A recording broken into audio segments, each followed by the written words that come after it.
ಕಡಿಮೆ ಬಜೆಟ್ನಲ್ಲಿ ನಾವು ಫಿಲ್ಟ್ರನ್ನ ಹೇಗೆ ಮಾಡೋದು ಅಂತಂದರೆ, ಮಳೆ ನೀರು ಬರ್ತಿರೋಂಥ ಕಸನೆಲ್ಲ ನಾವು ಅದು ಫಿಲ್ಟ್ರ್ ಮಾಡೋದಕ್ಕೋಸ್ಕರ ಸಿಂಪಲಾಗಿ ಮನೇಲಿ ಯಾವ್ದಾದ್ರು ವೇಸ್ಟ್ ಆಗಿರೋ ಬಕೆಟ್ ಇರ್ಬೋದು, ಇಲ್ಲ ಡ್ರಮ್ ಇರ್ಬೋದು, ಅದನ್ನು ತೊಗೊಂಡಿದ್ದೀನಿ. ಅದರೊಳಗಡೆ ನಾನು ದಪ್ಪ ಕಲ್ಲು, ಅದಾದಮೇಲೆ ಸಣ್ಣ ಕಲ್ಲು, ಅದಾದಮೇಲೆ ಸಣ್ಣ ಕಲ್ಲು ಈ ಥರ ಹಾಕಿ ಅದನ್ನು ನಾನು ಫಿಲ್ ಮಾಡಿದ್ದೀನಿ. ಅದಾದಮೇಲೆ ಅದ್ರ ಮೇಲ್ಗಡೆ ಜಾಲರಿಗಳ್ನ ಇಟ್ಟಿದ್ದೀನಿ. ಕಸ ಎಲ್ಲ ಬಿದ್ದಿದ್ದು ಅದ್ರ ಮೇಲ್ಗಡೆನೇ ಉಳ್ಕೊಳ್ಳುತ್ತೆ.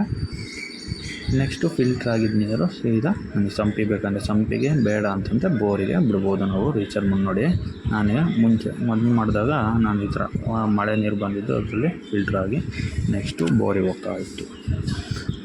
ಅದಾದಮೇಲೆ ಅದು ಬೇಡ ಅಂತ ಅಲ್ಲಿ ವಾಲ್ ಕ್ಲೋಸ್ ಮಾಡಿದರೆ ಸಂಪಿಗೆ ಹೋಗುತ್ತೆ.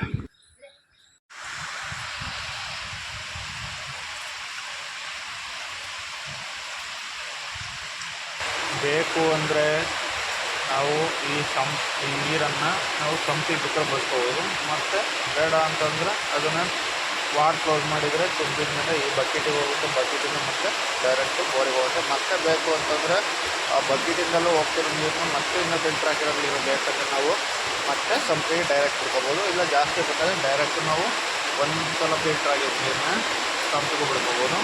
ಇಲ್ಲ ಎರಡು ವಾಲು ಕ್ಲೋಸ್ ಮಾಡಿದರೆ ನೀರು ಆಟೋಮೆಟಿಕ್ಲಿ ಬೋರಿಗೆ ರೀಚಾರ್ಜ್ ಆಗುತ್ತೆ. ನಾವು ರೀಚಾರ್ಜ್ ಆಗೋ ಥರ ಬೋರಿಗೆ